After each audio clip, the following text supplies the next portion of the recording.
ನೋಡು, ಈ ಜಗಲಿ ಬಹಳ ಮಹತ್ವದ್ದು, ಇದು ಬಹಳ ಮಹತ್ವದ್ದು, ಇದನ್ನು ನೀವು ಪೂಜಿಸಬೇಕು. ಈ ಜಗಲಿನೇ ನಿಮ್ಮನ್ನು ಕಾಪಾಡೋದು ಅಂತ ಹೇಳ್ತಾ ಇದ್ದ. ಆದರೆ ಅದು ಏನದ ಹೇಳಿರಲಿಲ್ಲ ಒಳಗೆ. ಹೇಳೋಕ್ಕಿಂತ ಮುಂಚೆನೇ ಆಕಸ್ಮಿಕವಾಗಿ ಪ್ರಾಣ ಬಿಟ್ಟ.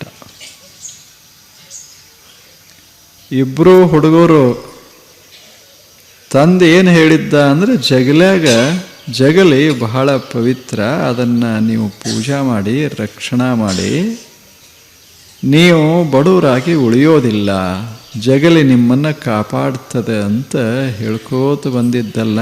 ಅದು ಅವರಿಗೆ ನೆನಪು. ಅವರು ಮುಂದೆ ಏನು ಮಾಡಿದರು ಅಂದರೆ, ಜಗಲಿ ಸ್ವಚ್ಛ ಮಾಡೋದು,